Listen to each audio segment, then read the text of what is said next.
พี่น้องศรัทธาใกล้เคียงมาฟังน้ำฟังธรรมกันตั้งแต่ในภาคเจ้ามาละมาจนถึงในคณะตอนนี้เพราะว่าการอาหารการกินก็มีพร้อมใครที่มาฟังธรรมหิวข้าวหิวน้ำก็ปากันไปรับประทานอาหารเป็นโรงทานซึ่งวันนี้ได้ตั้งไว้เป็นประจำหน้าที่วัดร้องวัวแดงพี่น้องศรัทธาญาติโยมก็ไปรับประทานอาหารได้ใครหิวอยู่ก็ยังไปรับประทานได้อยู่โรงทานยังเปิดไปจนถึงงานเสร็จสิ้นในค่ำคืนนี้ปิดท้ายแล้วพี่น้องศรัทธาญาติโยมทั้งหลายตำบลออนใต้วันนี้มีหลายหมู่บ้านด้วยกันจะได้ร่วมกันแห่ขบวนกวดานเข้ามาสู่วัดร้องวัวแดงในคณะตอนนี้พี่น้องศรัทธาเราถึง10 หมู่บ้าน11 หมู่บ้านในเขตตำบลออนใต้ก็จะได้เริ่มแห่ขบวนเข้ามาทยอยเข้ามาตรงในศาลาแห่งนี้นะครับด้วยความสวยสดงดงามมีหลวงพ่อพระครูวิสุทธิเขมารัตน์รองเจ้าคณะอำเภอสังกำแพงเจ้าอาวาสวัดป่าตึงในเขตปกครองตำบลออนใต้รวมไปทั้งท่านนายอำเภอท่านนายกกิ่งกาชาติและกลุ่มงานต่างๆในเขตอำเภอสังกำแพงร่วมกันแห่ตอนสุดท้ายนี่แล้วแห่เข้ามาหน้าที่มณฑลพิธีแห่งนี้นะครับ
ใหญ่กันดวงเขาจะเป็นได้เด็กอ่ะ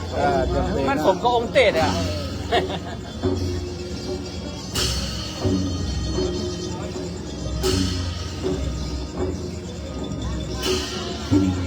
ขบวนแห่ขึ้นมาทางบนได้เลยเนอะขึ้นมาบนทางบนศาลานี่ได้เลยพี่น้องศรัทธาตำบลออนใต้มีขบวนสวยงาม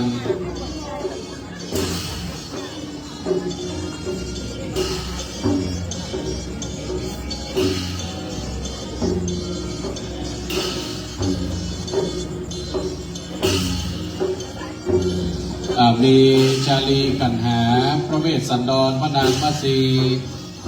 พร้อมกับตังเท้าสีสนใจพระนางพุทธดีจะได้ป้ากันขึ้นมาตำบลศาลาวันนี้ญาติโยมทั้งหลายได้หูได้หันเนอร์มีความสวยสดงดงาม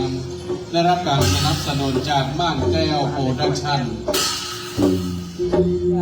ขออนุโมทนาวันนี้ได้หูได้หันความสวยสดงดงามได้อันดับหนึ่งตำบลเท้าสนใจพระนางพุทธดีอันเป็นปู่เป็นย่าจะได้พาเดินทางมาโดยมีดอกอำเภอเป็นต้นพร้อมกับท่านนายกกิจการชาติอำเภอสันกำแพงก็ได้พากันแห่ขบวนเข้ามามีความสวยสดงดงามคณะสงฆ์ตำบลออนใต้วันนี้พากันมานับมาหลายพี่น้องศรัทธาตำบลออนใต้ก็จำนวนนับจำนวนหลายเดินเชิญทุกท่านนะครับเข้าสู่ในมณฑลพิธีมีความสวยสดงดงามมากญาติโยมศรัทธาตำบลออนใต้เข้ามานั่งตังในได้เลยเนอะ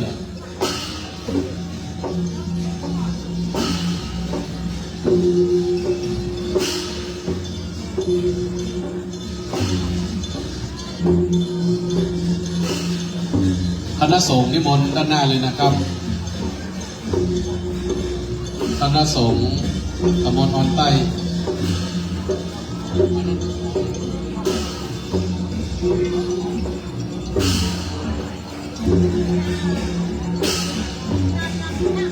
นิมนต์เจ้าวาดทุกวัดนะครับนิมนต์นั่งในซุ้มจะตานี่เลยนะครับตำบลออนใต้นิมนต์เจ้าวาดทุกวัดพระเนรนิมนต์ทางหน้าเลยเนอะทางหลังเป็นญาติโยมพระเนรทุกรูปนะครับตัวเจ้าพระเนรทุกรูปนิมนต์แถวหน้านะครับนิมนต์เนรแถวหน้าเลยนะครับนิมนต์สามเณรมาแถวหน้าครับลูกนิมนต์มาแถวหน้าเลยครับพระเนรนิมนต์แถวหน้าเลยนะครับญาติโยมศรัทธาขึ้นมาข้างในเลยขยับเข้ามาข้างในเลยนะครับตอนนี้ขบวนตำบลออนใต้เข้ามาสู่ในมณฑลพิธีนี่แล้วนิมนต์นั่งในซุ้มจักรนี่เลยครับท่านนิมนต์เลยนะครับท่านนี้เลยนะครับ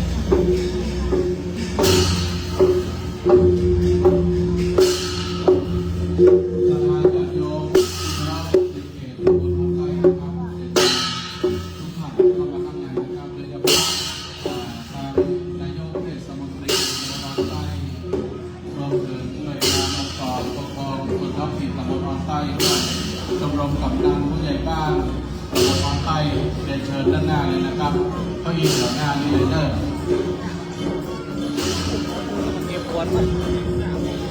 เข้ามานั่งข้างในนี่เลยกับนี้เป็นกับรวมชะตาปีเกิดรวมทั้งโน้ตทั้งมวลตั้งแต่เราฟังมาตั้งแต่กันแรกเราฟังเรื่องราวของพระเวสสันดรตั้งแต่ครั้งเมื่อพระองค์ได้จุติลงมาสู่พระกันรวมไปถึงตั้งแต่พระนางพุทธดีได้ลงมาเกิดตั้งแต่กัดแรกทศพรเมื่อเกิดมาแล้วก็มีลูกที่หูจักพืชกินพืชตาลเหมือนพระเวสสันดรเนี่ยหลังจากนั้นมาก็ดำเนินเรื่องมาจนถึงกันที่2, 3, 4ตามลำดับพระเวสสันดรเกิดมาแล้วก็พืชกินพืชตาลมาโดยตลอดจนพญาศรีสนใจว่าเกิดมาแล้วนั่นก็ได้แปลงศาลาฟ้านตาล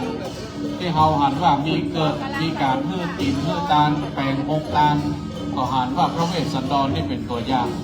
พระเวสสันดรนี่ได้เพื่อตาลมาตั้งแต่เกิดเพื่อตาลไปหมดแม้แต่จ้างปัจจัยนาเกณฑ์หรือว่า อันเป็นช้างที่เกิดมาผู้บุญผู้บารมีของพระเวสสันดรพระองค์ก็ยังเมื่อตานไปแก่เจ้าเมืองกลิงกะลาด้วยเหตุว่าหารว่าเปิดโอ้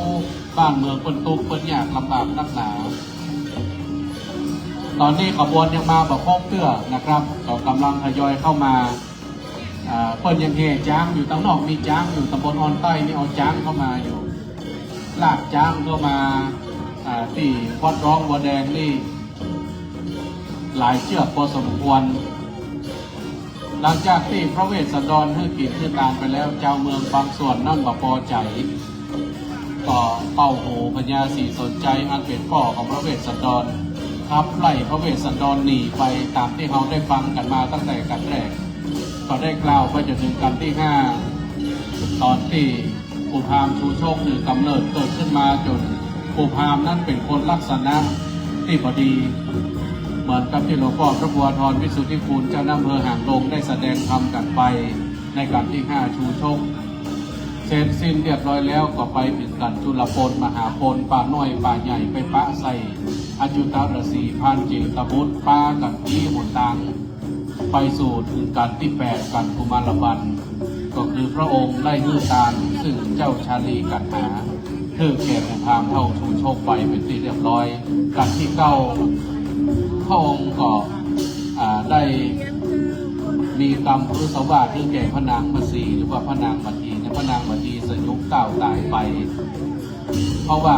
หัวพระนางมัทีจะมาพัดการสร้างบารมีของพระเวสสันดรในการขึ้นตามชาลีกันหาเพราะว่าสตรีเพศนั้นมักจะพักลูกมากกว่าหัวว่าจะโดนคัดก็เลยมีเทวดาตะแลงกายเป็นเสือเหลืองเสือโผล่มาเกิดหนตังในคณะตอนที่เกิดหนตังนั้นเกิดแผ่นดินไหวเกิดวิปริตทางอากาศจึงทำให้พระนางมัทีนี่มาไม่ได้พอมาถึงแล้วพระเวสสันดรก็ได้กล่าวกรรมพุทธสวัสดิ์ไปพระนางมัทีก็เลยล้มสยบก้าวตายไปก็ได้พระเวสสันดรเนี่ยฮ้อมปิดขึ้นมาเรียกว่าเงียบกว่านางมัทีพระนางมัทีพอรับรู้เรื่องราวทั้งหมดทั้งปวงแล้วก็อนุโมทนาฮือตาในการฮือตาลูกเต้านั้นไปแก่ทางเข้าถึงโชคไปจนถึงการพ้นซิบหลังจากที่ฮือตาจะหาจารีไปแล้วพระอินทร์ก็พอใจเขาพระเวสสันดรนี่ฮือโมนแต่หน่อยจะฮือเมียไปเนาะเอาลงไปขอคนดีกว่าพระอินทร์ตะแหลงกายลงมาเป็นเท้าสักการลงมาขอพระนางมัทีก็ขอไปเรียบร้อยขอคืนไปคือปอนอย่าง8ประกาศเรียบร้อยมากันพ้น11ก่อพญาศรีสนใจเป็นโอก็ได้ขอไทยเอายังเจ้ากันหาจารีที่ผู้พามเล่าชูโชคก็มาตายที่กันที่11จบตอนนั้นก็มากันที่12หลังจากที่ได้ส่งประกาศผู้พามชูโชคกับป้ากันเป็นอาราธนาเอาพระเวสสันดรขึ้นคืนมากษัตริย์4 องค์เดินลงไปหายังพระเวสสันดรที่ในเขาวงกฏคีรีไปปะใส่กันถึง6 พระองค์ชื่อว่าชอกษัตริย์หรือว่าชากษัตริย์แปลว่า6 กษัตริย์เจอกันหลังจากที่6 กษัตริย์เจอกันแล้วสยบเต้าตายไปเขาได้หั่นกันได้3 เดือนเป็นลงตายทั้งหมดที่นั่นพระอินทร์ได้เนรมิตเพื่อเกิดผลหาแก้วเพื่อมูเสนาอามาตย์ถึง6 กษัตริย์ยังพลิกฟื้นขึ้นมาอย่างเก่าหลังจากที่หลงลืมไปก็พลิกฟื้นขึ้นมานั่งคู่นั่งจากันจนมาถึงกันที่13นี่แล้วก็จะป้ากันแห่ปิ้งคืนเมืองนครศรีพีหรือว่าเมืองเจตุดรการสุดท้ายนี้ได้รับพระราชนาจากหลวงพ่อพระครูวดุลศิลกิจหลวงพ่อเจ้าคณะตำบลธาตุตำบลหายาเขต 1เจ้าวาดวัดธาตุคำหลวงพ่อได้โปรดเมตตามาแสดงพระธรรมเทศนาในการพ้น13การสุดการซอยเรียกว่าการเสวยความสุขถึงหมดถึงเสี่ยงเพราะการกลับคืนบ้านเกิดเมืองนอนนั่นเป็นความสุขของทุกคนเหมือนกับพี่น้องศรัทธาที่นั่งอยู่ที่นี่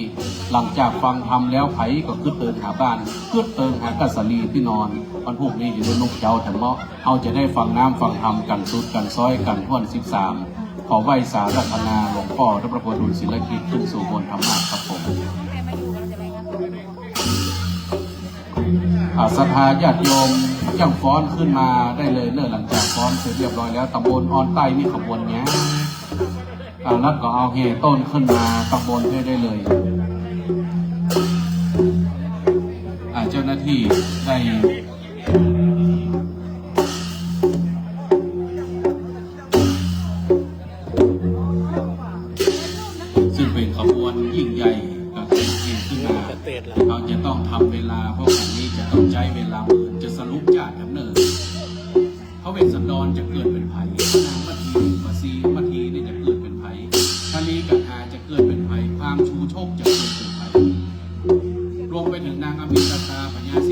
พระนางพุทธดีจะเกิดเป็นไผ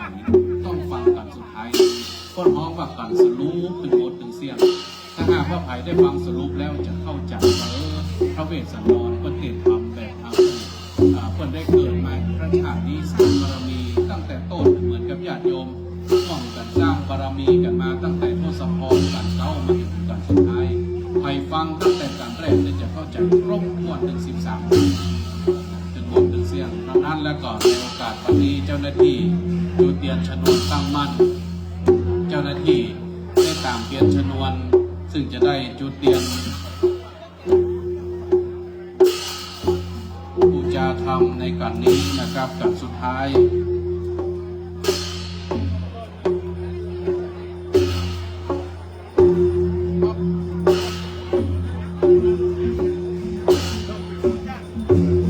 ซึ่งในการสุดท้ายท้ายสุดนี้จะได้กราบแทบใต้ใบสาในบารมีธรรมของหลวงพ่อพระครูวิโมลยานประยุทธ์หลวงพ่อเจ้าคณะอำเภอสันกำแพงจะได้โปรดเมตตาทุเรียนมหามงคลบูชาในเบื้องต้นขอไฟสารัตนาเมตตาพระบิดาของหลวงพ่อครับอย่าทำการสุดการซอยการดีหลวงพ่อเจ้าคณะอำเภอสันกำแพงจะได้โปรดเมตตาในการจุดเทียนบูชาธรรมบูชาจตา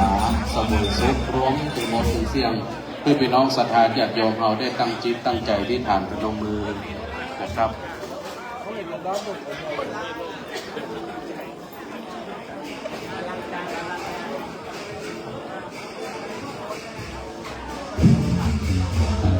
ในการจิตพร้อมกันเรื่องศรัทธาญาติโยม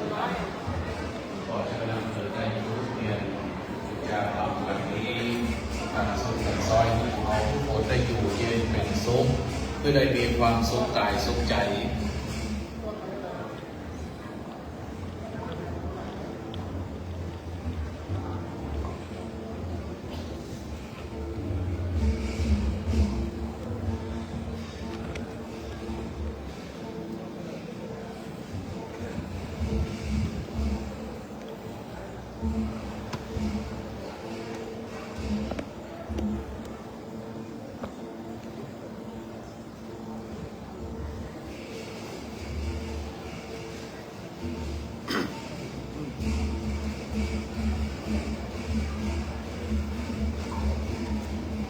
พี่น้องศรัทธาญาติโยมตำบลออนใต้ก็แห่ขบวนเข้ามาเรื่อยๆนะก็เอาต้นเข้ามาวางไว้บริเวณด้านข้างได้เลยเรื่องต่อไปขอเรียนเชิญท่านในอำเภอสันกำแพงท่านพระเทพคำนนท์ได้ให้เกียรติในการตามเตียนพร้อมกับทางท่านพัชรีคำนนท์ท่านนายกกิ่งกาชาติอำเภอสันกำแพงอีก1 เล่มรวมทั้งหมดทั้ง3 เล่มนี้เราจะได้จุดบูชาธรรมมหาเวสสันดรจาดกเพื่อเป็นสัพพะมิ่งมงคลแก่พวกเราทุกคนเจ้าอำเภอสันกำแพงซึ่งในโอกาสวันนี้นั้นทั้งคณะสงฆ์ฝ่ายคณะสงฆ์และก็ฝ่ายบ้านเมืองเราถึงพร้อมเหมือนกันทุกท่านทุกคนจะได้บูชาน้ำบูชาธรรม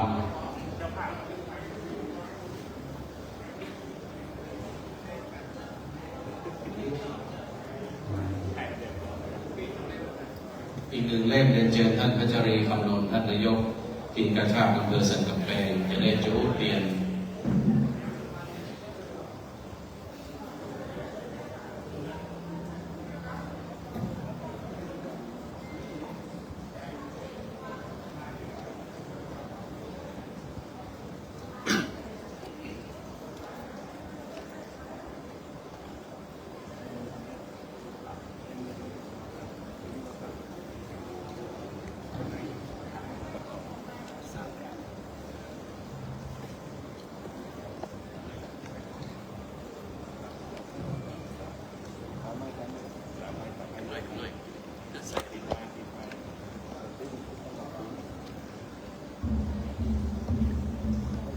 การบูชาธรรมมหาจารย์พระเวสสันดรชาดกนี้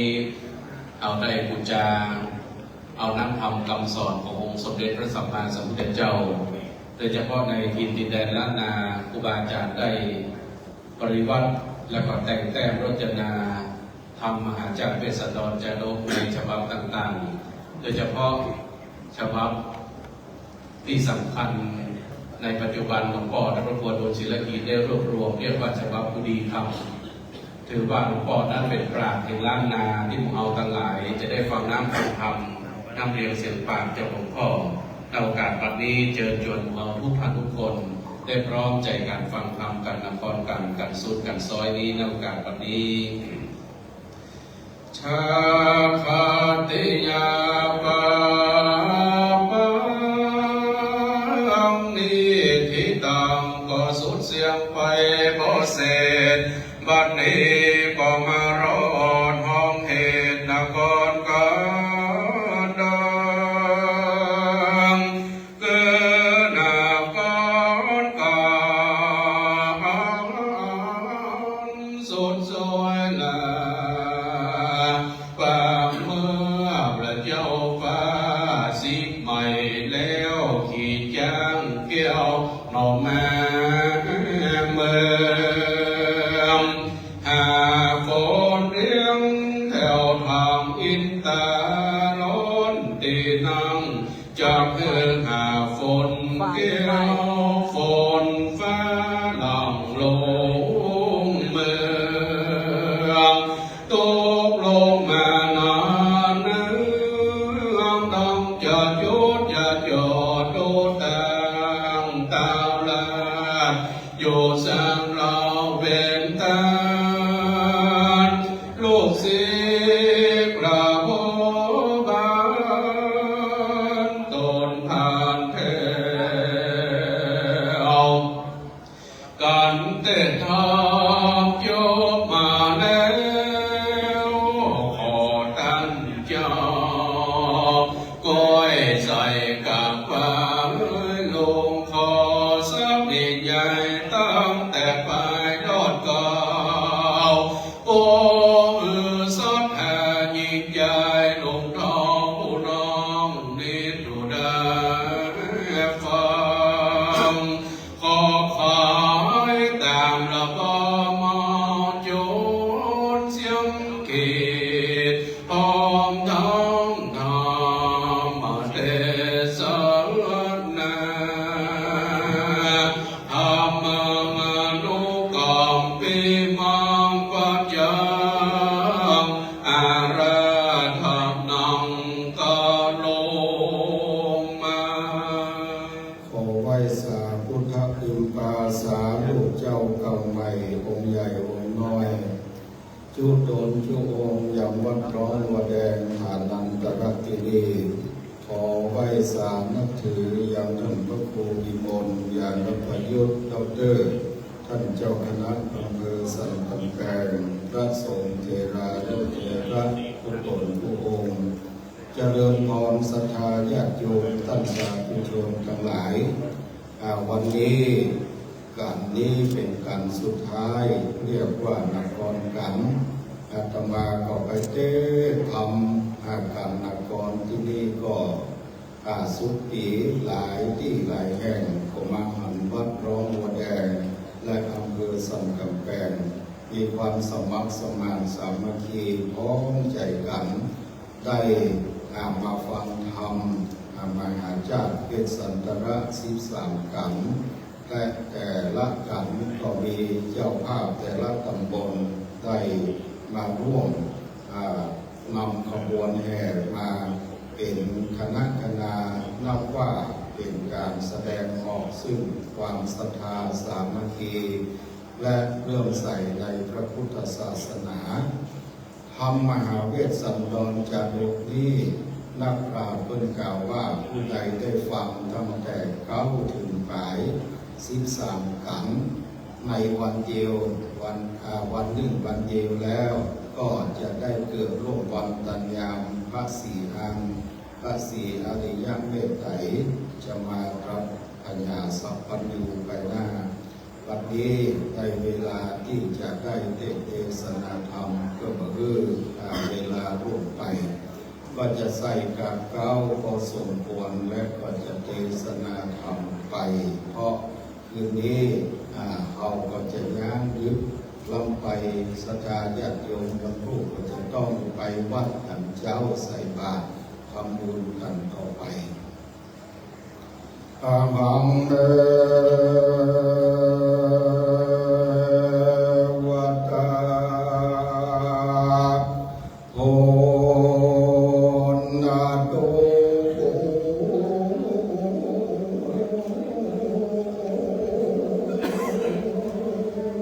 ฟังลาจุงฟังลาม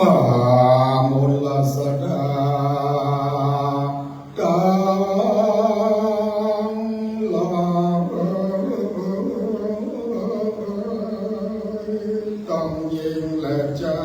หลวงไหลใหญ่น้อยอันมนิดนั้นถอยอยู่ฟ้า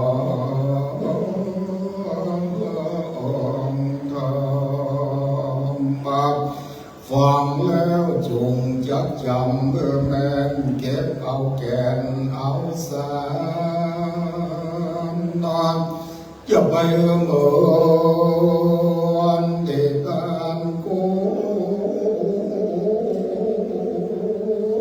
ตัวเท่านั่งเฝ้าเก่าดอกบัวบานแม่นว่าเมินนานเป็นขวบพอได้พบจวบไก่สอนนำสู่ฝ่ายพระพรนำมือ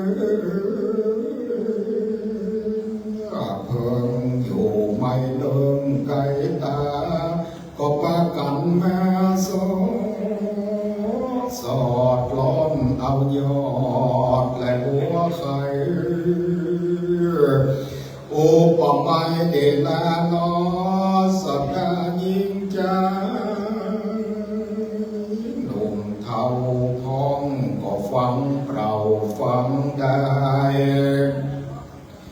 ฟังบรรลุปลายโลกาเหมือนกบเท่านั่งเฝ้าอยู่ดอกบัวบานนานั้นจงปากันตั้งใจนมัสการฟังดีๆที่ถอยเตรียมจะพาเราได้เถิดเพียงยอดซอยคือพระมหาเถระปานหนึ่งและเดิน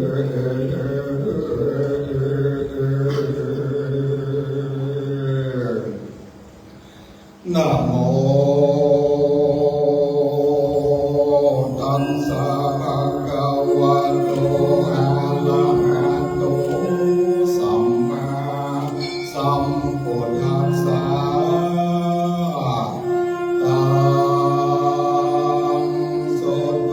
มหาสันโดเป็นกัลลาสันเจงสันละวันโตอิมังกะถามังอามังอาสันโตเปเมื่อนั้นนามังอาสันเจ้าโดนพาเสดอัมกวละเลิศพุทธังกุลสุตว่าได้ยินคำผิดทูลเข้าขาพรึกพร้อมปราบถวายสารนัดยอผิดตมาหวั่นไหวนิมนต์ให้เสด็จโดนนับเมื่อ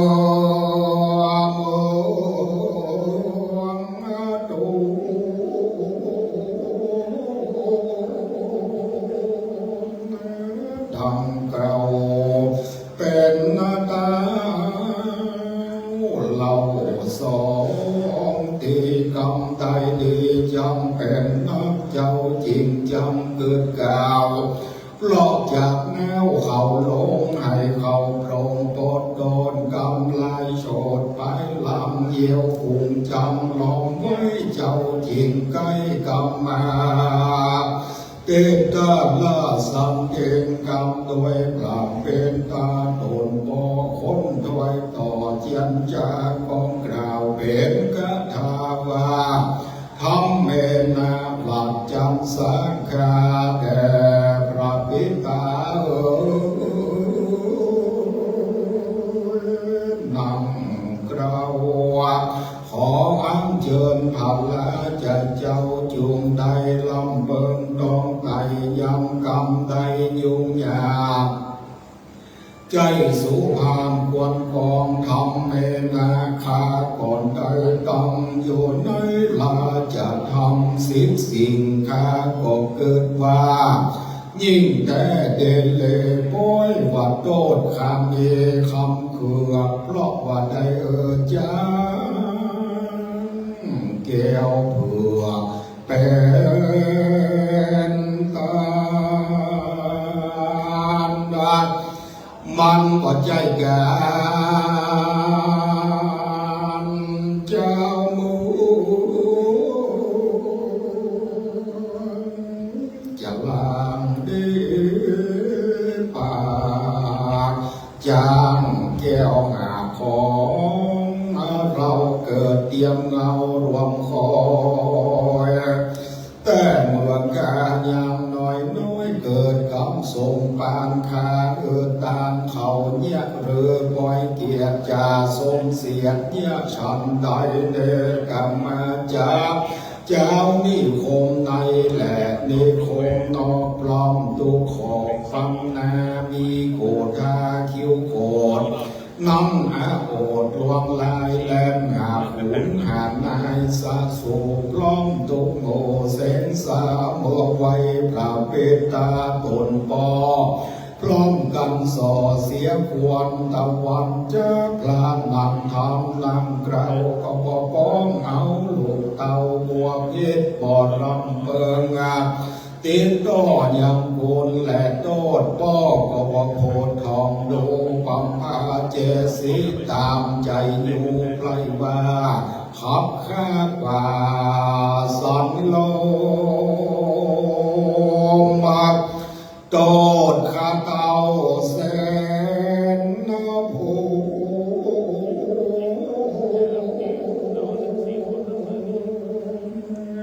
ผมเฝ้าข้าเกิดแล้วเรา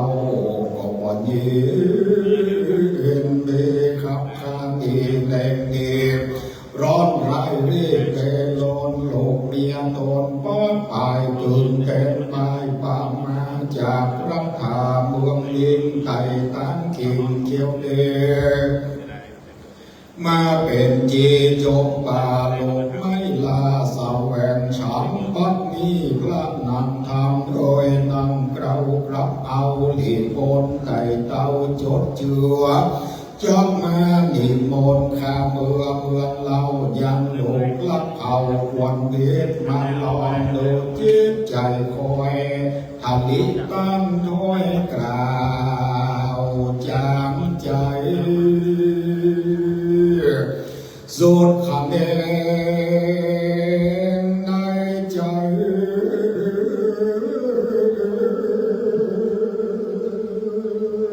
ลูกเต้าบ่พิษพระบ่เป็น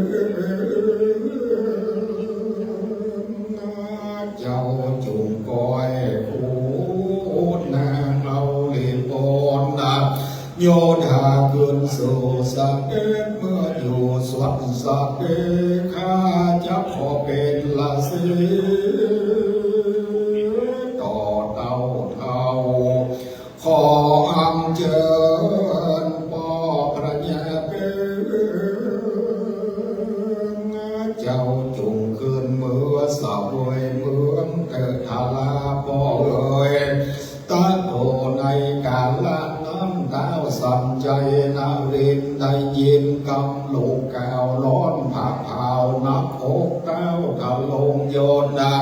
จูดาวจะเกิดเต้าโอรสาเพื่อขามาเสียย้ำโตดอันใดโคตรกระทำเพชรในพระบัวพิษตนโลกจิ้งตามถอยถูกกันทาว่าตุกตามจะเยปุตตาภูนางอา มันจำนำนี้เป็นเก้าดูแลลูกรักเจ้าแก่พ่อเอ้ยป้อนี้ก็กากรานจากปัญญาเหตุป่าฟังกำจาโสนสอเป็นกำหม้อแห่งเจ้าเมืองได้ข้าผ่าบุญเรืองเจียนจากคือปันปลาเมืองมาพระพุทธาบอกมีโตดปอนิโสดกะตำเป็นตุจาริตอันใหญ่สิ่งนี้ใจจังดีเสียสเลตนลูกเป็นดิดูถูกแก่คนตั้งหลายปอนิโล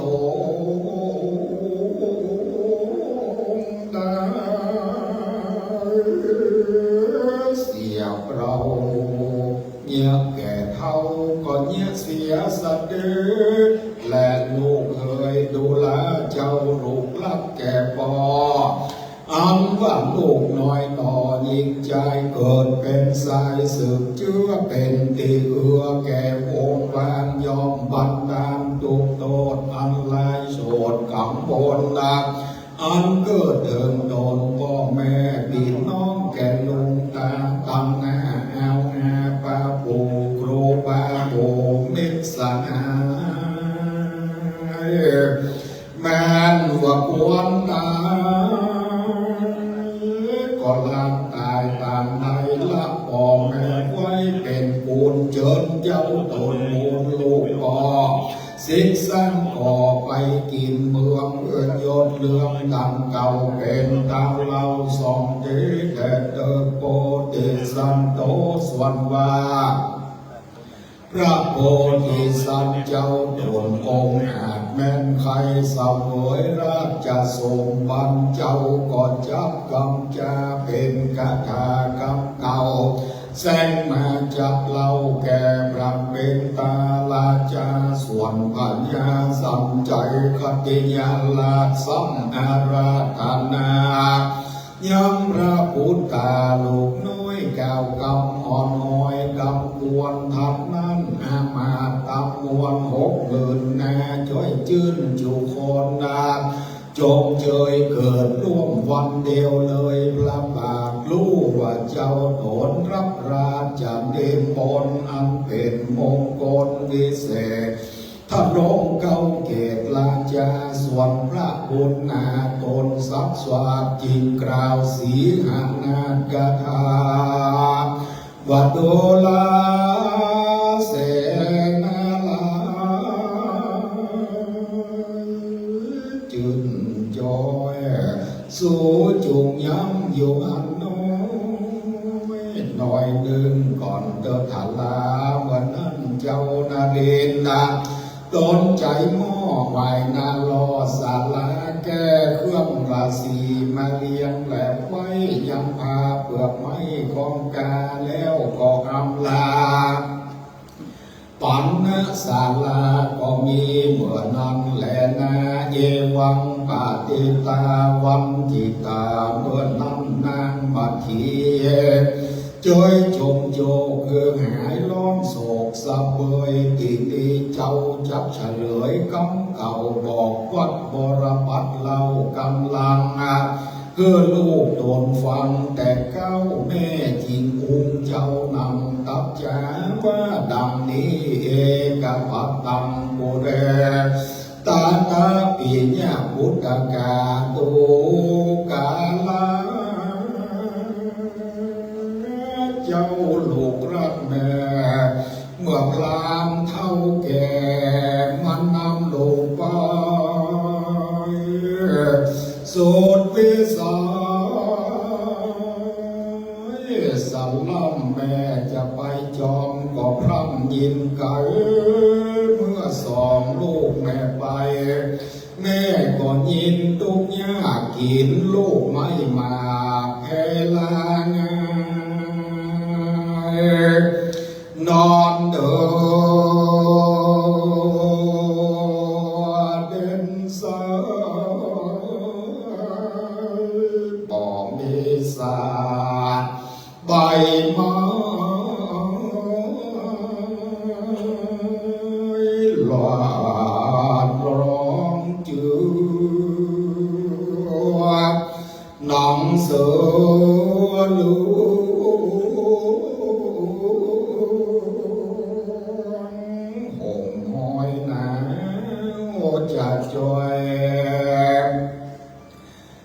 ถ้านำใจลูกใส่ใจเอ่ยเจ้าแม่พรามเท่าแก่มันนำลูกไปแม่บ่หันนอแก้วตังใดแม่ซ้ำขืนไปแถมเล่าคุ้มไหมแม่ก็ไตเข้าไปเล่นโดบ่หันสองบุญจูพี่น้องในแห่งมองคนได้เยี่ยวว่าแม่กับแม่ก่อนเยี่ยวว่าสองเกือไปสู่ตาเงือกกาบว่าตกวังแม่เดียวหายังบ่ยังแม่จิตตังสัจจะว่าด้วยพละบุญอันแม่สามฟ้องลูกพระเจ้าจางขึ้นมาแม่ซ้อมไปหาแถมเล่าค่อยตีเก่าลายเตขึ้นมาสู่กุฏิร้องไห้ยกมือไหว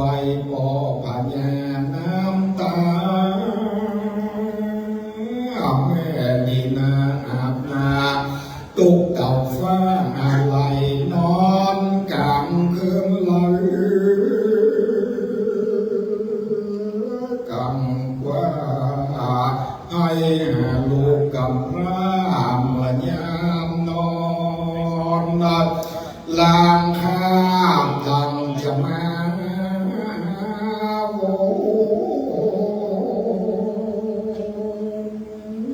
ต่อหน้าเปิดผ้าแม่กินโนมาลางข้าเป็นธรรมอยู่สโลต่อยล่าเล่นอ่อยกับกันนะลางข้าเป็นธรรมร้องเดียดนะแก้วแก้วว่าพี่มาทีแก้วแม่เรามากาแม่เรามาแล้วกันจับที่แต่ก็งาบอดใดแม่ร้องไห้หอดหิวตายสองสายใจพระแม่ก็ไล่แก่จูงหายศูนย์พระละบุญอันเกิดมาแต่พ่อแม่ได้สร้างแห่แก่สองลายังมีโรคาโศกเศร้าอายุยืนเตียงเต้าดีกาจะฟังจะลาแก่เท่าเพื่อยืนเตียงเต้าแต่เมืองแต่เตอเมื่อน้ำนาสองกาสันทลานางมาดานางบุญสติตนแม่เชื้อเต้าแต่มังหากษัตริย์ก็เลือกเล่นจับเครื่องง่าตั้งเสื้อผ้าแม่ทันลงเครื่องประดับองค์ควรขาดอันลังเป็นพระจากอันลังการของโบราณจารีตใส่เขาคำจีนเจียนเดใจไปถวายแก่มาเทสไปสัมโกใจเจ้านางปะตังเนแรตังแต่เลไปไปนาจุ่มเกิดงานเกี่ยวหยอดฟ้ามาเทจุลาสันเลสไปนุ่งผ้าใหม่ให้เบียใจเมื่อนั้นนา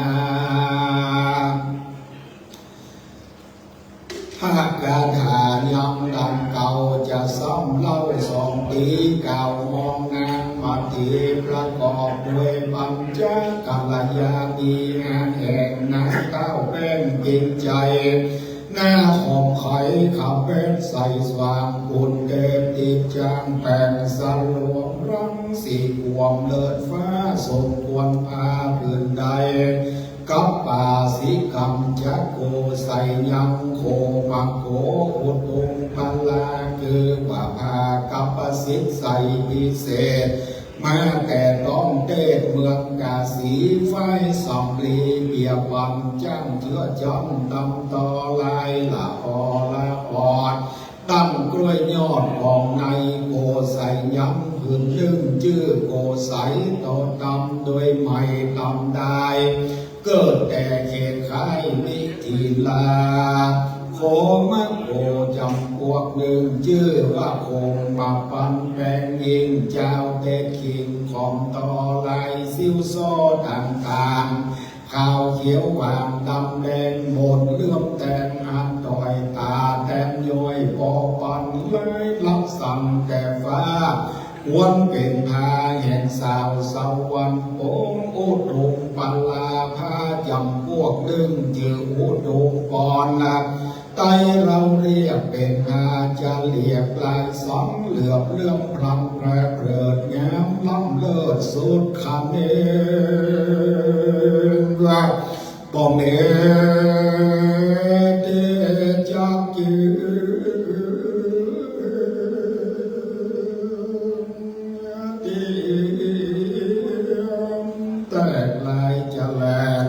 ปุนดูดอกฟองโฟในแผ่นผ้าไต้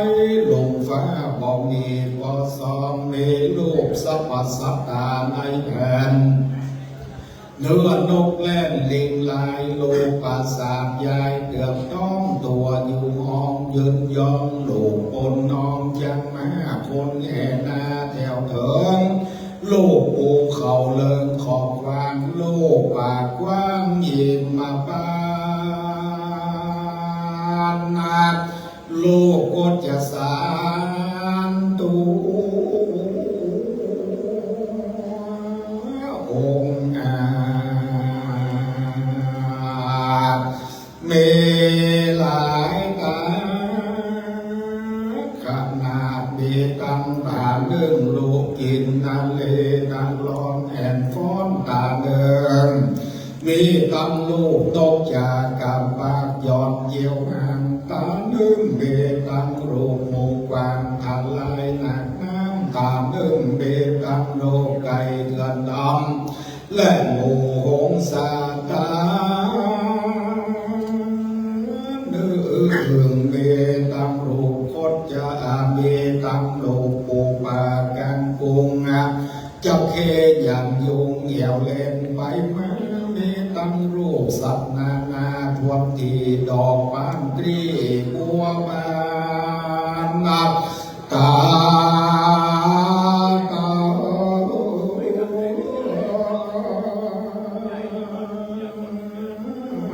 นึกเมตังโลกคตจะสารตัวองค์อาจนาคน้ำปราบบินไปตาเดินเมตังรูปตรงใจและจอน้อยตาหนึ่งเมตังรูปนาทีนองไหลล้วนวาตาหนึ่งมีรูปอากาศและหมู่เลิศเดือนดาวมีตังรูปเพดัลลาเจ้าปอกาตาหนึ่งเมตังพรหมสามนาใส่สวยสังวานนาตา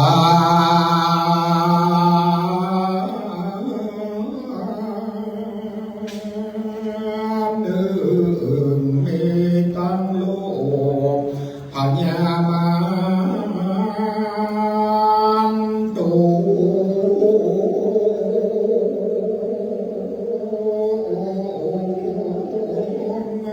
ใจ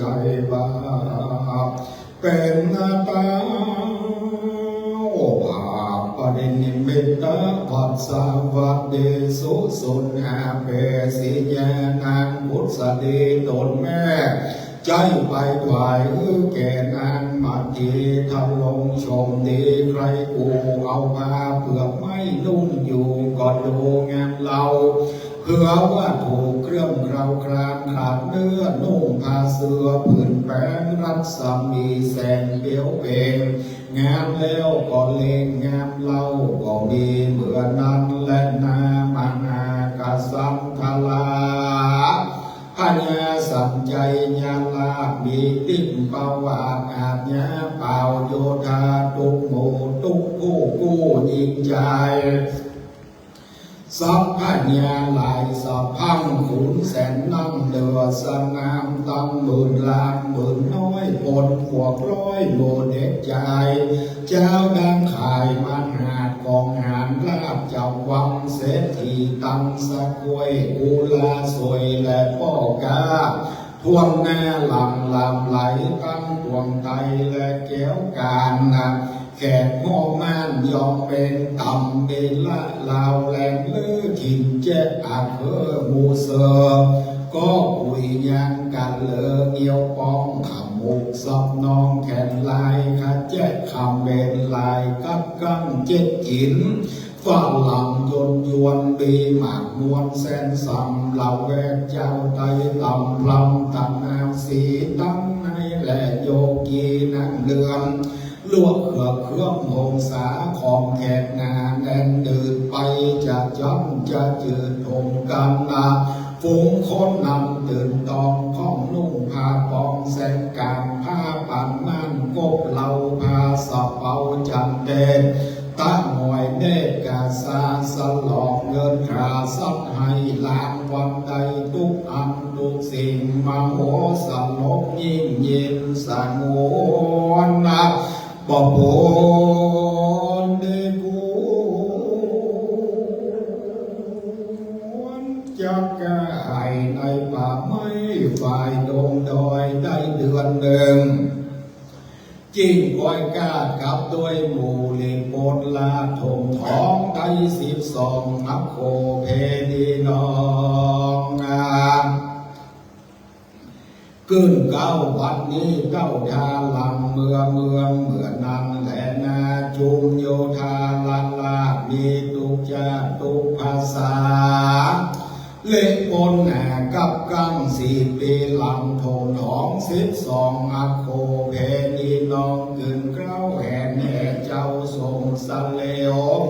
วงกดเดียวนำโสด60 โยชน์กังงานนับเป็นว่าได้400,000ทลาไป80,000เดียวระรื่นดีงามไฟว่าตามตลอดปักเสาสอดตามมันกาผูกพระพราติตังงาเป้าตามตั้งตุ้มเถาไว้อำเภอลายสำรันแม่กาลังหลวงหลายหาขัวขายตุกดีนาแน่นที่ดงดอน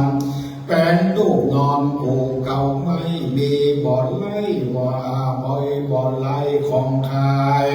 เจ็ดถิ่นลายล้วนมากมีทุกญาติทุกภาษามั่นกุลาไทยแขกหอเงี้ยวสีโปปันนาพิขังของไข่เมตังของกินไพรและผู้ดีจิ้มปามีนวลนาเข้าเล่าหาเปลือกสันเมตังหัววันหัวเปลือกเข้าต้มเกลือกน้ำตาลเขาวิโดจานำอ้อยเข้าแคบอ้อยแงดำเข้าเนียงแงดำและเข้าโหนมเปียงเข้าโหนมลูกลานเนียงกรมมนเข้าโหนมมาโกน้ำเปล่ามีตำกล้วยข้าวและกล้วยจันมีตำข้าวมันกับบะม่วงข้าวโดมตวงใส่งาดำมาข้าวควบตำและข้าวหนมข้อข้องก็ขายข้าวดอกเต็มน้ำตาลเจ็ดขายข้าวหนมเปียกหวานหนึ่งใหม่น้ำตาลใส่มันโบมีตำข้าวหนมถ้วยฟูข้าวผ่องข้าวหนมลอดจองตัวใสข้าวหนมตะไลและข้าวหนมอวดใส่ถั่วแก่ดำข้าวหนมนางคำจืดใหม่น้ำอ้อยใส่สีแดงข้าวหนมหม้อแกงเนื้อนุ่มสังขยาเบาๆนุ่มและฝอยทองท้องอิบยอมเดือดอาตามใจอยากซื้อกินจันอับจินลายสิ่งเจ็ดหาวิ่งเดียวขายส้มบานลายเหลือแหล่อินยังแวเอาชันปังกับพระนำทันสะเด็จจากป่าไม้พระดงดอยมีตั้งโรงเข้าซอยและลงมีตั้งแกงกะลีแกงกวนเป็ดไก่ขวนเนื้อหานมีตั้งแกงฮังเลมันและฮังเลเชียงแสนมีตั้งแกงแค่แลนแค่เต่าของกินเก่าโบราณนะแกงแค่ปีตามใส่จิ้งไก่หน่อไม้ไล่ต้มกับน้ำปูแกงกินหมู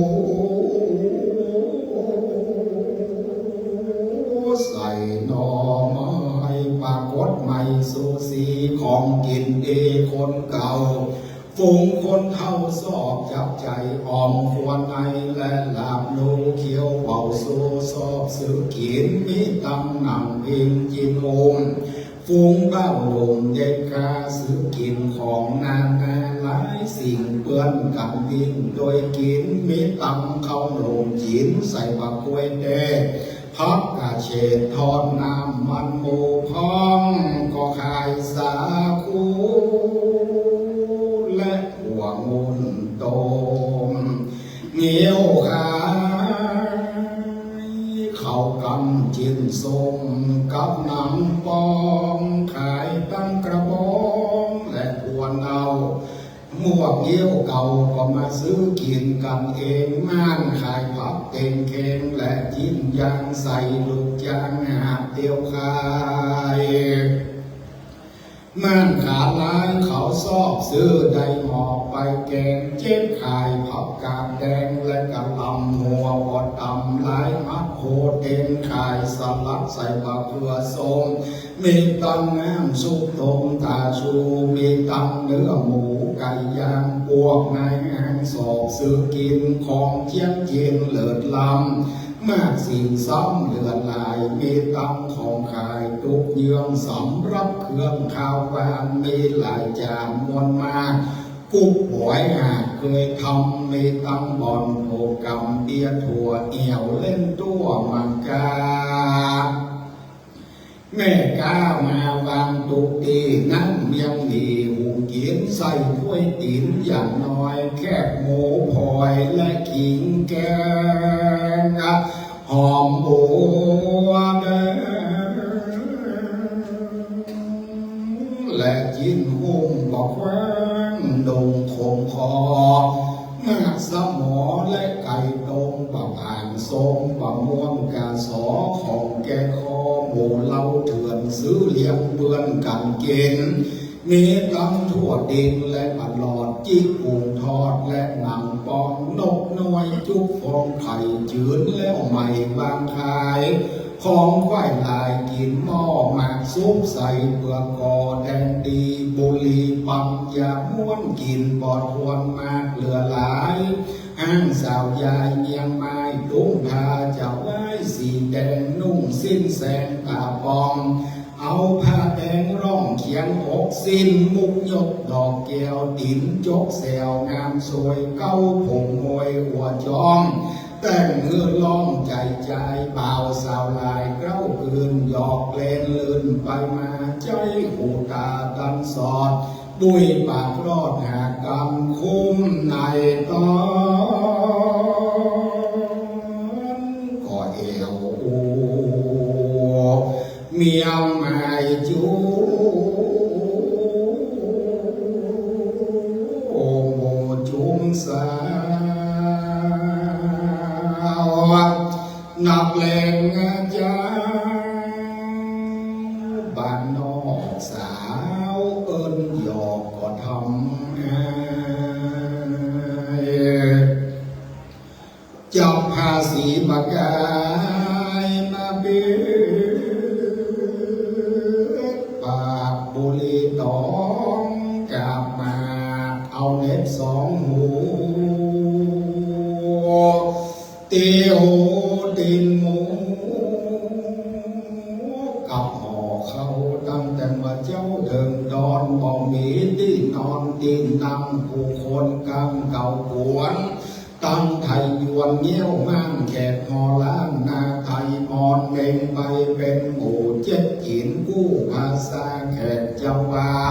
และแขกเต้มาลายูเป็ดเดียวกันกับอินเดียตังสักเกียลาดขมูจากมูเซอร์ยังกาเลอกาเลียงมีพ้องเสียงตุกภาษาเคยเมืองมามันตาลา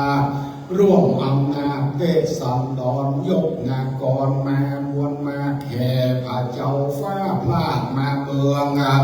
12อัคโคเพดีเรืองกลืนเก้าปนอุ่มเจ้านางเมืองเสนาเรืองไผ่ฟ้า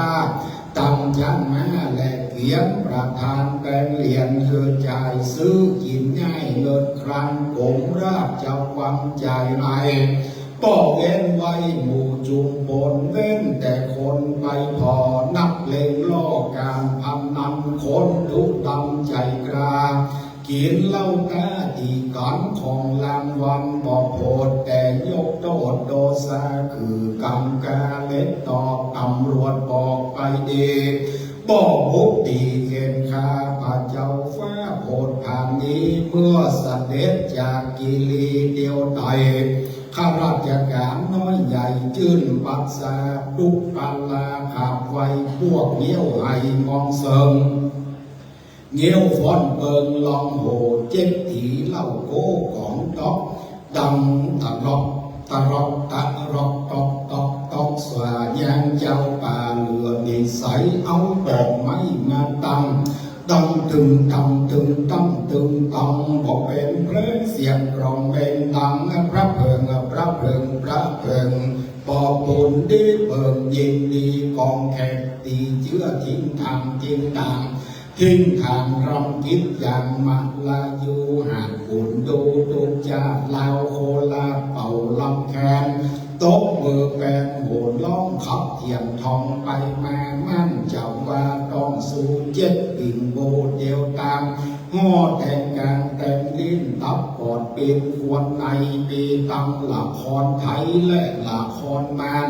เล่นจุย่างข่าวนอนเจ้าหนักก่อนอ่านก่อนจู้ห้างสาวสู้หูฟังห้องเล่าข้าวสุกวัดตังเต่าน้อยห้องก็มาจอยกะลงหลายห้องก็เล่าดียายและเล่าเจียบเรื่องขี้เปียปวดจุงหมอห้องก็ซอเขาปียัดยุตีไปเกินห้องก็ตบมือเอื่นโหร้องห้องก็ดีติงตองเสียงดังแห่พระเวสสันตละเขาวังก็มีเหมือนนั้นแหละนาในเมื่อพญาเวสสันตละมาหลอดแล้วปราสาทเกี่ยวปุรีในไว้ที่จะไกลลงเต้าก็เกิดคงขันนิงมาพิจารณาควรถูกกว่าวันรูปเจ้าวันปองไงยาจกทำลายใจลูกข่าวว่ากูได้มาเป็นเต้าพญาดังเก่าเสวยเมืองเล่าสองเตเขายินดีจะพากันเต่ามาปลื้มเกล้าขอตามใจไฟบัดนี้กูจริงใดมาเป็นเต้าใหม่คืนเดียวนี่แหละได้ฝูงโมนายเลมนายสังไทยบอดตามวางสั่งสักสิ่งปัดเนื้อกูจะได้สิ่งสังมาปรำดวนเพื่อเป็นสวรรค์สินตามดีจาปัดสมิงคานเนในขณะยา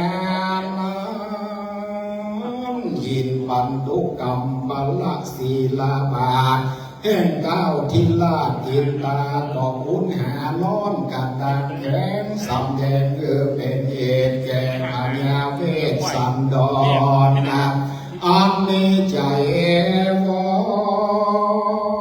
นติดต่อเกิดใจล่อเถิงตานะพญาอินตา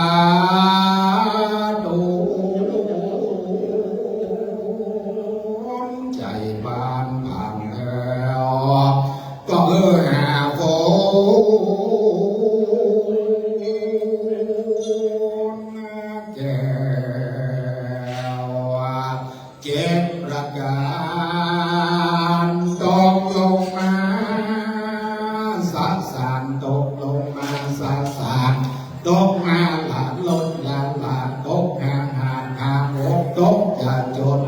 จะตกสลาดสันลดสลายตกไหลลำตกทำลงตกเต็มคงเลือกร่างอยู่อาการตัวเพียงเขาจุกแดงคุ้มน้อยแต่งก็เพียงแอวออกมาเป็นแถวปักปังเป็นเปลวทำวงเมืองขาวเขียวเหลืองแดงแขกแดงปากแกบแดงพระปังรัศมีร่องเรืองเรือเต็มเมืองงาฝนเรืองนั้นสด ดูผิดโลดเพ่งลมแก่นแก้วอุดมเจ๊กสิงเจียวหลอดฟ้ายิ่งของแปลงขาวเขียวโอนเหลืองลำแดงหลายหลากจับปีภาพแสงสูนเก้อว่าเจียวติดต้นข้าวหอมอันมดหลังมดสองเขียวเขียวเปาวาลาเปียวเมียงปุงปัจจิละเป็ดปุงใส่แสงตัดตำลาผิวแดงและก็โอดแก้วอันเล็กงามติดโลดลำสีแก้วโขเอแก่นแก้วเอกวนก้ามากแก้วติดหาเป็นปนโต๊ะแต่ปนฟ้าโต๊ะมาเด่นตั้มสมบัติตั้มละตาแห่งอัตกะวาลาลานอพระโมนีพระสุราราชจิตบอดีตนเอกงามช่วยเต้าสร้างบารมีงามก็เป็นโดยประการดังกล่าวมาดีและนาพญาเวสสันตละอยู่เสวยลาร้อยสาวาสาพวกเขาได้ตามต่อเต้าอายุแห่งตนก็ไปเกิดในจันฟ้าเลิศตุสีดาเป็นเทวราชาตนวิเศษปรากฏด้วยนามปะเปตวเสตุเกเป็นปัจฉิมาภาเวเลิศลาภข้าเต้าเป็นพระโมนีก็มีเมื่อนั้นและนาสัทธาอิมังธรรมเทศนังงาอิตวาจาตตังสมุทาเดสิพระจับตุงยังจาตกาอันจืดจอยยังน้อยนึ่งก่อนจับบัวหลับมวนแหลกนาโลเกนุปันโตอิเขาเวดุลาที่หูกำลายดียายนี้จับเก่าถึงจูจักกับพามผู้จันลาลามเก่าเกลือไปลังเลือและขอในเมืองกาลิงกาลามันบูชาไฟว่าผีบอกเปิงใจเรียกว่าไฟผู้ว่าไม่เลือดมันบัดนี้มาเป็นอาจะมาเป็นตั้งเทวตัตปีแม่เจ้าลาหุนและนางอมิตาตามันว่านางอมิตาตาปัญนานันสดพ่อแม่ไล่โหดนักนาเตียนย่อมตั้งหามาทำนี้เกี่ยวขอน้ำนี้มากินเป็นแรงไงเลื่อนจับไปแต่ใส่ได้พระเข้าสัมบ่อเป็นผัวสะสมตัวนางงามย่ายแย้มสองฝ่ายแก้มเพียบผิวตองเต็มว่านางบอกปองหนีก็บ่ได้เพราะกาเพราะคำพามเท่าแก่ไว้บางตายแหนมอยู่ได้ดีกว่านั้นก็ลวดขับหัวเข้าป่าตายทรงบัดนี้ได้มาเป็นนางจินจ๋ามานักดีกาผู้ใจไร้ก็มีเหมือนนั้นแหละเจตพุทโธพิธานโนอันว่าพามเจตพุทธผู้ใจงานใจจ้าถือดานกาโกงทันโนเอี่ยวเรียบรู้ปัดหูป่าไม้เป็นที่อยู่ไทยราชากับเกตมาเป็นสังนักอามาผูกเกี่ยวกาเป็นนาขันธากะอิสีปัวละอันว่าอุจุตะลาสีต้นผาเสดปัดนี้เกิดมาเป็นทานสาลีบุตรเถนต้นผาเสดล้ำเลิศด้วยปัญญา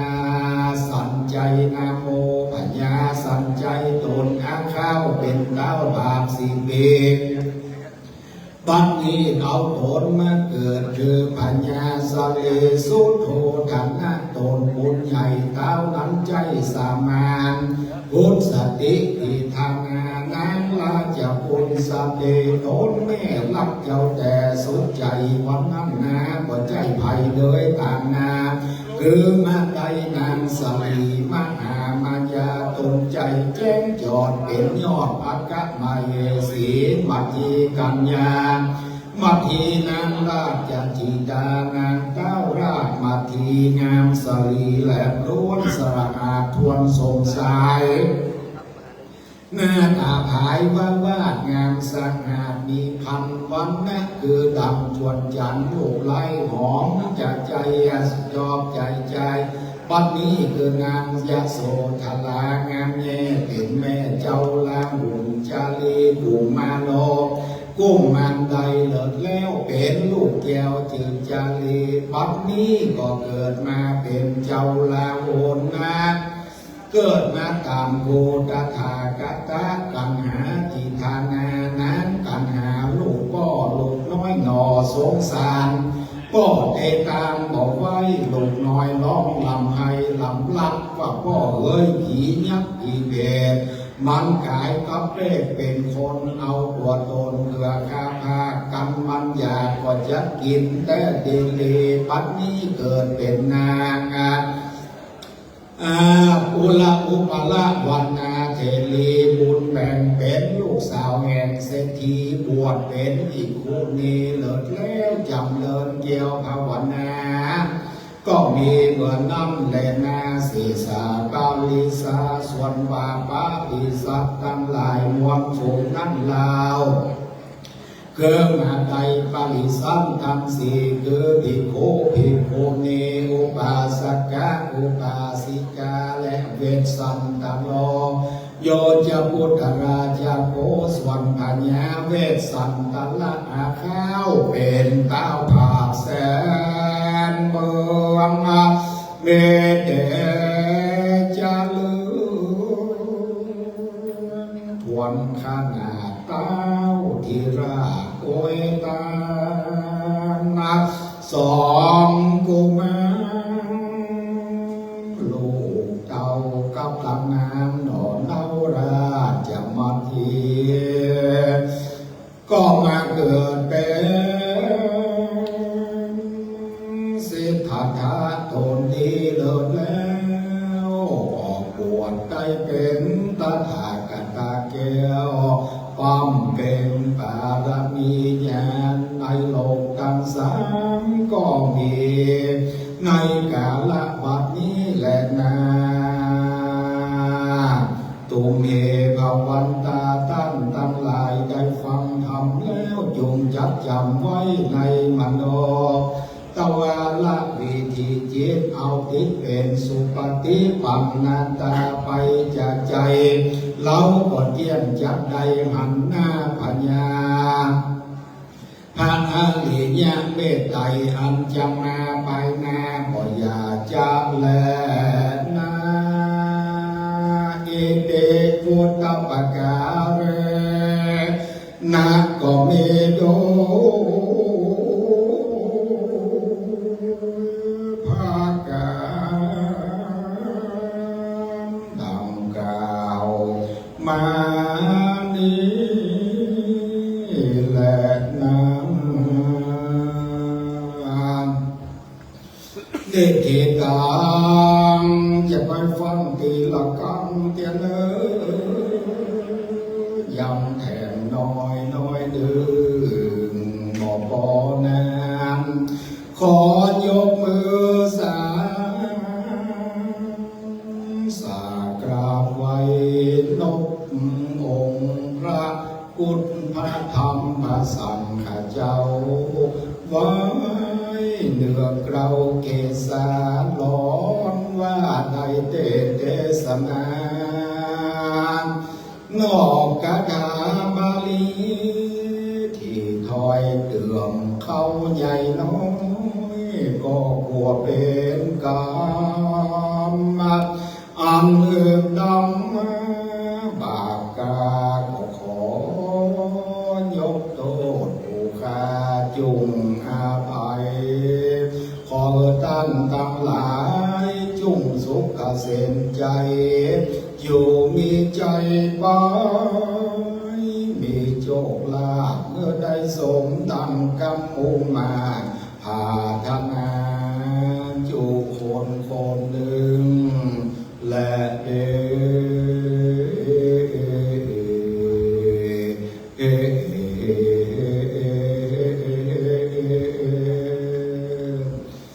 เทตังเกญาสัมปันนาวิเศษจาน้องเหตุยังนักกาลกันประดับปัญญาวาได48คาถามหาเวสสันตละจาตกรรม ประดับว่าแล้ว่าในปังขากาตาก็บังโกทรงเดชเสด็จสาธุสาธุสาธุพระธรรมเทศนาเวสสันดรจาดก13 กัน 1,000 พระคาถาปริโยสาเนจบลงเป็นที่เรียบร้อยหลวงพ่อพระบัวดุลศิลกิจหลวงพ่อผู้เป็นนักปราชญ์แห่งร้านนาได้เมตตาแสดงพระธรรมเทศนาเป็นที่ละเมาเอาใจเรียบร้อยลงแล้วการพระธรรมเทศนากันนี้นั้นเป็นการสรุปธรรมถึงโมดถึงมวลว่าแต่ละการนั้นไผ่เกิดเป็นอย่างพระเวสสันดรพระนางมัทธีจารีกันหาพระนางพระเจ้าสีสดใจพระนางพุษดีต่างก็ได้ป้ากันปิ้งคืนบ้านคืนเมืองมีความเสวยสุขและก็หันยังมีฝนหาแก้วหาคำตกลงมาท่าทางหลังลงมานั่นคือเกิดความสุขความสวัสดี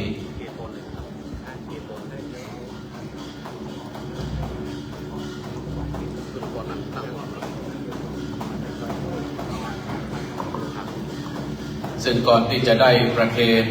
วัตถุทยธรรมปูจากันเตกันนี้นั้นตั้งหลวงพ่อพระครูวิสุทธิเขมราชรองเจ้าคณะอำเภอสันกำแพงเมตตาหลวงพ่อจะได้มอบทุนการศึกษาให้กับเยาวชนตำบลหอนใต้ที่ได้แต่งตัวแต่งชุดเป็นพระเวสสันดรพระนางมัทธีจารีกันหาโดยขอท่านนายอำเภอเป็นผู้มอบด้านหน้าเลยนะครับน้องๆยืนขึ้นถ่ายรูปเลยนะครับถ่ายรูปทีละคนยืนต่อแถวทีละคน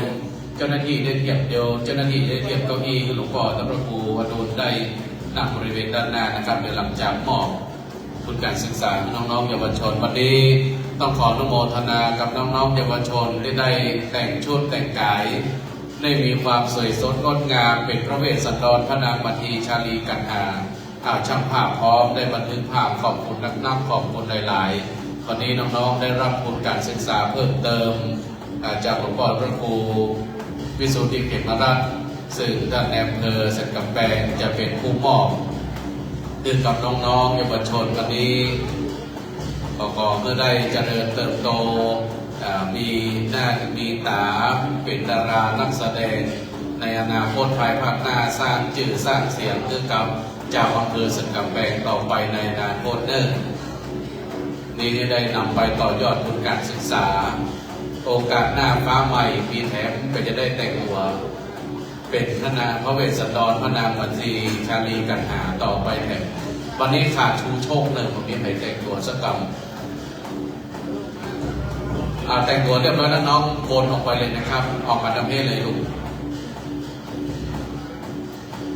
เดินออกมาทำเพศเลย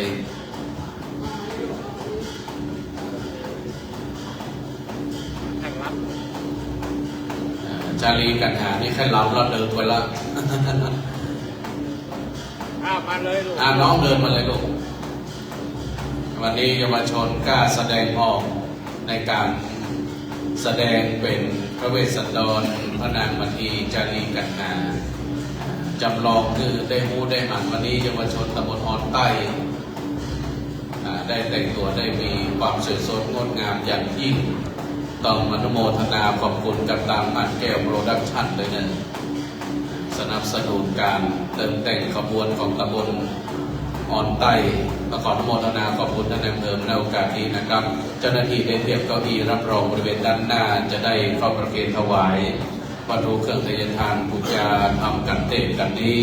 รัตนาหลวงพ่อพระครูอดุลศิลกิจนะครับได้โปรดเมตตานักเตรียมที่เก้าอี้รับรอง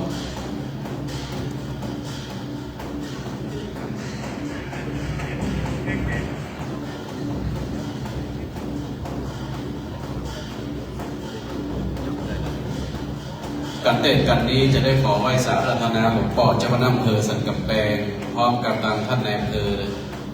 ได้เข้าน้อมประเคนถวายแก่องค์แสดงธรรมขอไหว้สารัตนาและขอเจริญพรเรียนเชิญท่านนายอำเภอวันนี้สรุปการทั้ง ฝ่ายพุทธจักรทั้งอาณาจักรจะได้ร่วมกันถวายทานเป็นประวัติการณ์ของเมืองสันกำแพงได้สร้างบุญครั้งยิ่งใหญ่บูชาธรรมเวสสันดรจาดกครบ13การ1,000พระคาถาอนุโมทนาขอบคุณมาในโอกาสนี้นะครับในโอกาสต่อไปนะครับ ขอเรียนเชิญคณะศรัทธาตำบลออนใต้นะครับนำโดยฝ่ายคณะสงฆ์อันมีหลวงพ่อพระครูวิสุทธิเขมรัตน์โดยจะได้ขอเมตตาจากลูกศิษย์ของหลวงพ่อลูกศิษย์ลูกหาอดีตนายกรวมไปถึงลูกศิษย์จากสิงคโปร์แล้วก็พี่น้องศรัทธาตำบลออนใต้นะครับเจ้าของต้นปัจจัยตึงมดนะครับเรียนเชิญหยิบต้นปัจจัยของท่านมาประเคนที่องค์เตศได้เลยเนอเรียนเชิญเลยนะครับนำโดยหลวงพ่อพระครูวิสุทธิเขมรัตน์หลวงพ่อเจ้าหน้าที่เนี่ยครับเลยนะครับครับต้นสแตมป์นะครับหมู่หนึ่งนะครับหมู่1หมู่2หมู่3หมู่4หมู่5หมู่6หมู่7หมู่8หมู่9หมู่10หมู่11ตำบลออนใต้นะครับเจ้าหน้าที่ช่วยลำเรียงต้นปัจจัยสมทบทุนของคณะสงฆ์อำเภอสันกำแพงในครั้งนี้นะครับตำบลออนใต้นี่มีหลายต้นหลายหน่วยงานช่วยเหลือกันสมทบทุนคือกับคณะสงฆ์คือกับกิ่งกาชาติอำเภอสันกำแพงปัจจัยตึงโมดตึงมวลนี้มันจะได้ช่วยสาธารณสงเคราะห์สาธารณภัยต่างๆที่เกิดขึ้นในอำเภอสันกำแพงรวมทั้งใกล้เคียงพี่น้องศรัทธาเราที่ได้รับประสบเพศภัยพิบัติต่างๆก็จะได้นำปัจจัยส่วนนี้เป็นกองทุนตั้งต้นช่วยเหลือเฟื่อแฟงกันไปตลอดทั้งปีวันนี้เป็นประวัติศาสตร์ของอำเภอสันกำแพงที่ได้ช่วยกันจัดดำเนินกิจกรรมในครั้งนี้นะครับหมู่ที่1ที่2 3 4เรื่องตามลำดับเลยเนอร์ตัวแทนพี่น้องศรัทธาลูกมาเลยเนอร์กำต้นขึ้นมาประเคนถวายเชิญท่านนายกท่านกำนันได้เข้าประเคนถวายโดยตีหลวงพ่อองค์แสดงธรรมด้านหน้าเลยนะครับเรียนเชิญเลยนะครับได้เข้ามาถวายพร้อมกันวันนี้ได้รับฟังพระธรรมเทศนาสุดท้ายแล้วพระพุทธเจ้าได้ใคร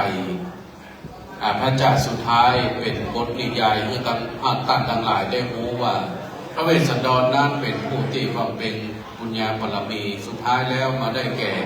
องค์พระมุนีสัมมาสัมพุทธเจ้าคือเป็นพระพุทธเจ้าเอานั่นเองส่วนว่า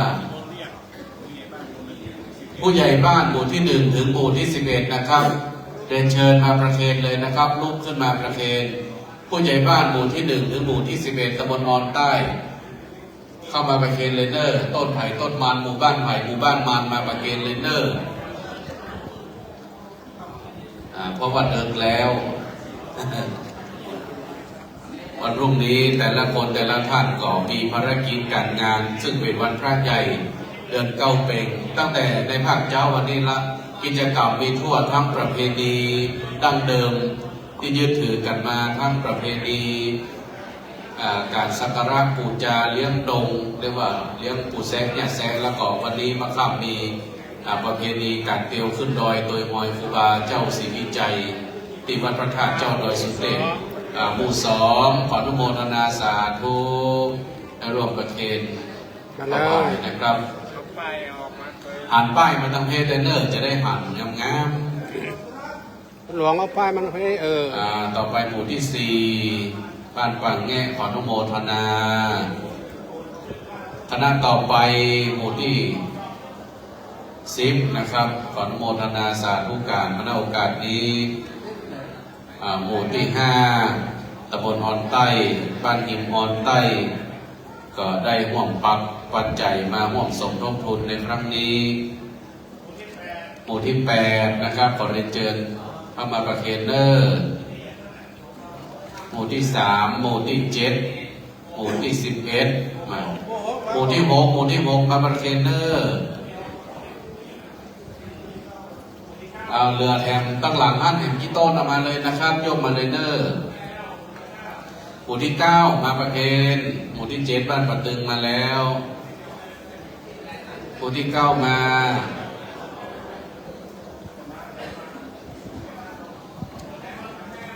ตัวแทนบ้านปะ5นี่บ้านแม่ปะแหนมาแล้วประเคนถวาย เป็นที่เรียบร้อยอนุโมทนาสาธุ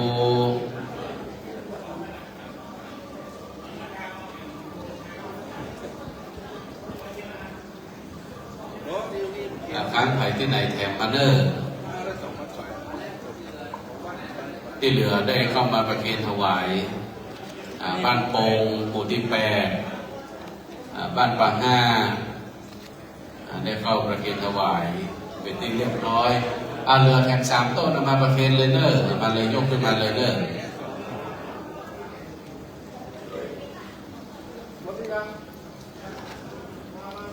กลุ่มอสมมาเลยยกมาเลยใครก็ได้ยกมาเลยมาประเคนถวายวันนี้ศรัทธาญาติโยมที่ฟังกันตั้งแต่กันต้นมาจนถึงกันปลายมานี่โอ๊ตแล้วเปิดที่มูเฮเนอเพราะว่าเฮตั้งเมื่อ7 โมงแล้วเต้าประเดี๋ยวที่มูเฮฟังตั้งแต่กันแรกมาแล้วเต้าประเดี๋ยวที่มูเฮได้มือเด้อประเคนถวายเลยเมื่อได้ประเคนถวายต้นจตุปัจจัยครบเรียบร้อยตึงโมดตึงมวลแล้วหมู่เฮาเจ้าข้าทั้งหลายทุกท่านทุกคนจะได้พร้อมใจกันอัปปอนจากหลวงพ่อพระวดุลศิลกิจหลวงพ่อเจ้าคณะตำบลไหยาเขต 1เจ้าวาดวัดธาตุคำเมืองเชียงใหม่ที่ได้โปรดเมตตามาแสดงธรรมเอาไม้ถวายหลวงพ่อ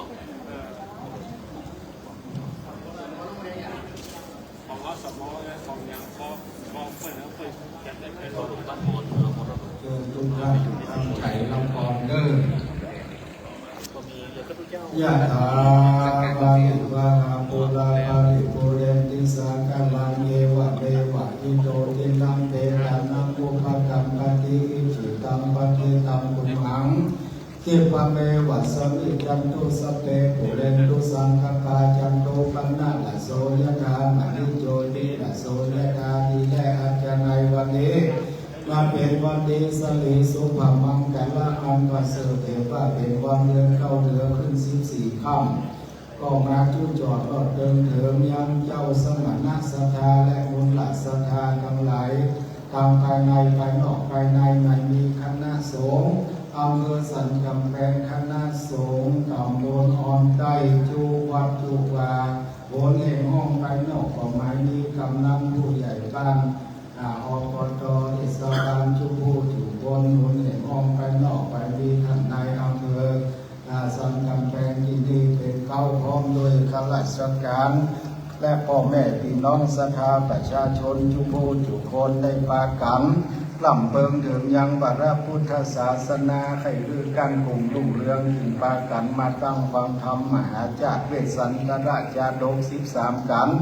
วันนี้ก็เป็นที่ปริคุณนาดีแล้วเล่าตนตัวแห่งเรามาเป็นพระธรรมปัจจิกาเทศนานักกระกันดังกันทวน13มโนเจโตปฏิทากรรมกรรมหาธนาเจ้าสมณะสัทธามุลสัทธามีด้วยพระการสันใดสมิจันทุจุเรือปันอุดมเพื่อได้สมดังกรรมปรารถนาจุยย่องจุพระการของมือบุตรทีบุตรการปงหงเป็นชัดจ้องลงเตรียมตน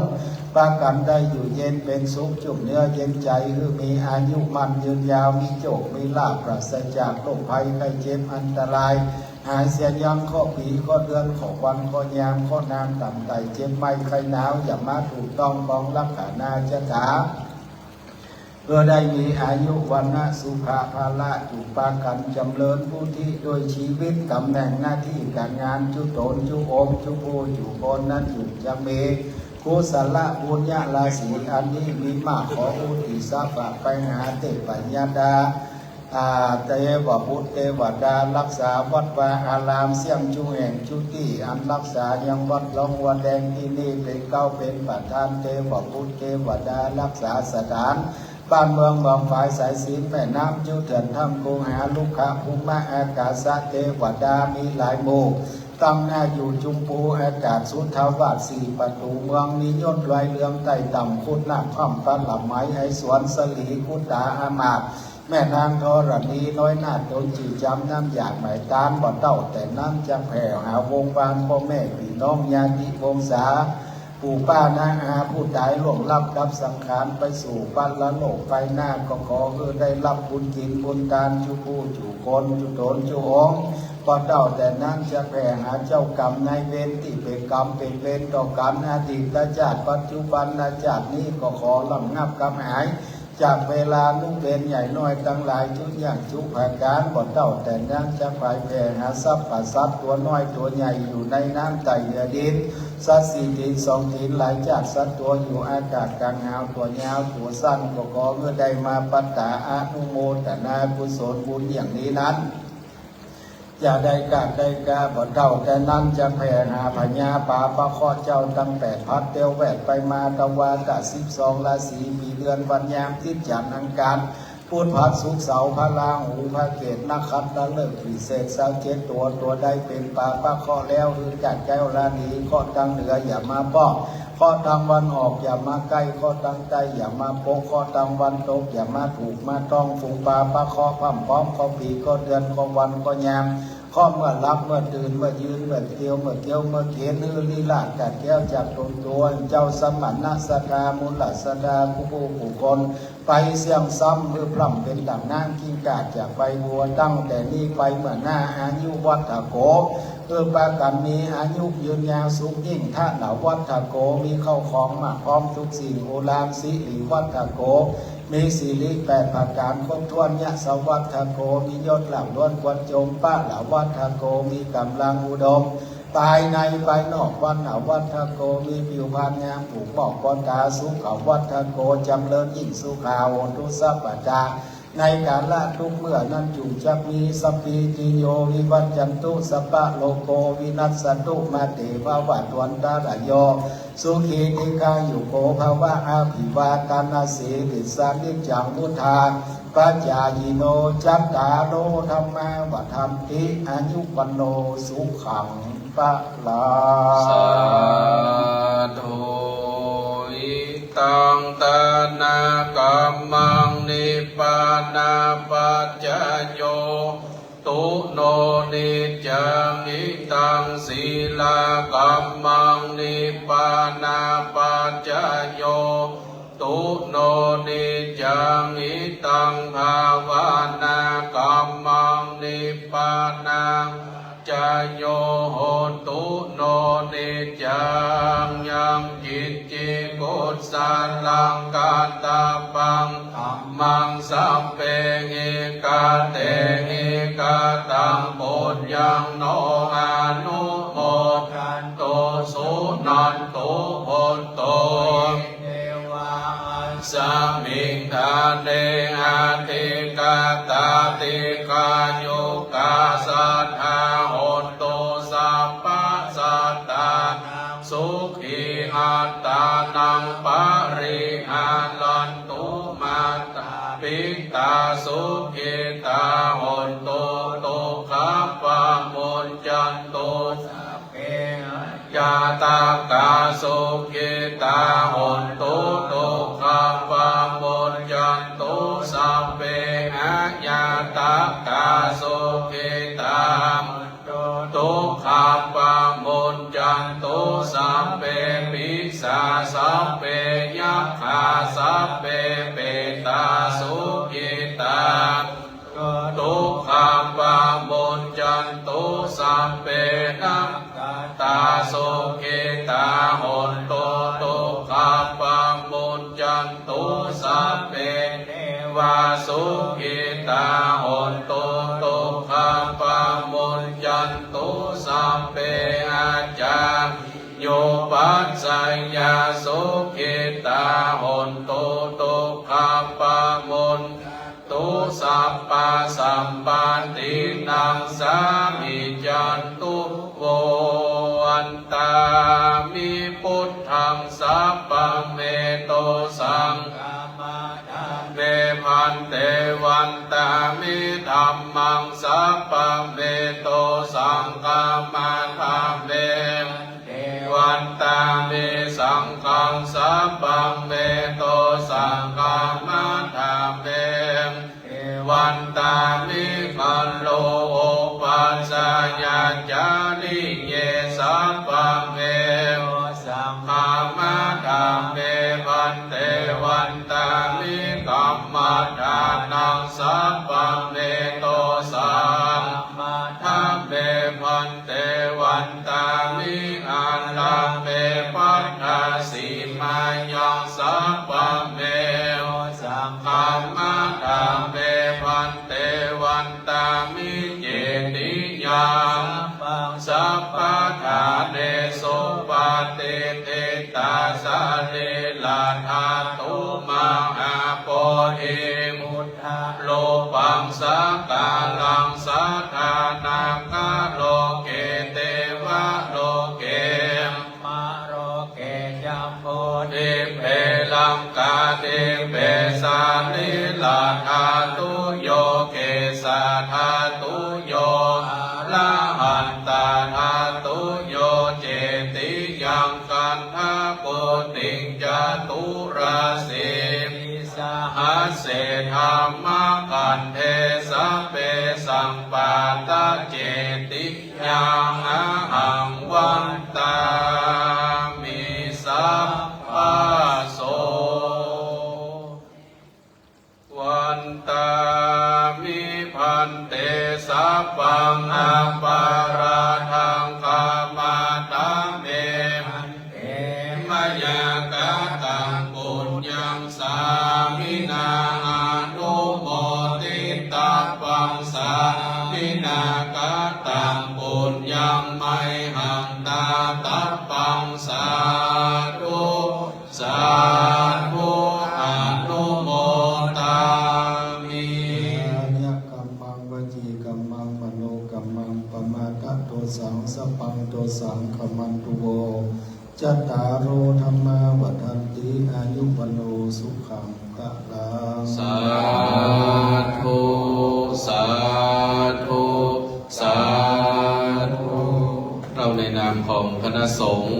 อำเภอสันกำแพงส่วนงานราชการอำเภอสันกำแพงทุกหน่วยงานขอกราบขอบพระคุณในเมตตาของหลวงพ่อพระครูอดุลศิลกิจหลวงพ่อเจ้าคณะตำบลหายาเป็นหนึ่งเจ้าวาดวัดธาตุคำราชทานหลวงปู่ดีคำอำเภอเมืองเชียงใหม่ที่ได้โปรดเมตตาแสดงพระธรรมเทศนาการสุดการซอยการท่วน13อักขรการเป็นที่ปริโยสนันเพียรจบเป็นที่เรียบร้อยแล้วขอบพระคุณคณะสงฆ์ผู้ปลุกทุกองค์ขอเจริญความขอบคุณท่านนายอำเภอสันกำแพงนายกปิงการชาติอำเภอสันกำแพงชมรมกำนันผู้ใหญ่บ้านปอดปกครองส่วนท้องถิ่นนายกเทศมนตรีตำบลศรัทธาญาติโยมผู้ข้าทุกคนและโดยเฉพาะพี่น้องศรัทธาบ้านน้องคนในวันนี้ตั้งแต่ในภาคเช้าถึงภาคค่ำได้ช่วยกันไปกันไปโรงงานการเรียนทุกอย่างทุกวันขอโมทนาขอบคุณในโอกาสนี้ขอบคุณช่างภาพขอบคุณทีมงานขอบคุณช่างกล้องจากทีมีเดียจากครอบครัวเชียงใหม่ไลฟ์ขอบคุณมาทางนี้โรงความเก็บเชนเตอร์และขอบคุณไปทางคณะปีพาดน้ำนาเชียงใหม่คณะกองฟ้าเชียงใหม่ที่ได้ร่วมมาเล่นตั้งแต่ในภาคเช้ามาจนถึงภาคค่ำคณะของปูจาจากวัดตุ้งเปาที่ได้มาร่วมมาเล่นทำการดับตั้งแต่ในภาคเช้าเช่นเดียวกันต้องขออนุโมทนาขอบคุณและทุกท่านทุกคนอาจจะก็พูดไปขอโทษมาเล่นมาเล่ามาดังอย่างไรก็ต้องขอใจเสียงเรียนโมทนาขอบคุณทุกท่านทุกคนมาณโอกาสวันนี้รับดีวันดีวันกันทุกท่านทุกคนโชคดีมีใจปีหน้าพระใหม่มีโอกาสพบปะกันใหม่พบอีกมองตางานมหาการเป็นสตอจะลง13กันพัฒนาการของคณะสงฆ์อำเภอสันกำแพงจังหวัดเชียงใหม่วันนี้ขอความรู้สึกดีจงมีแก่ทุกท่านทุกคนณโอกาสนี้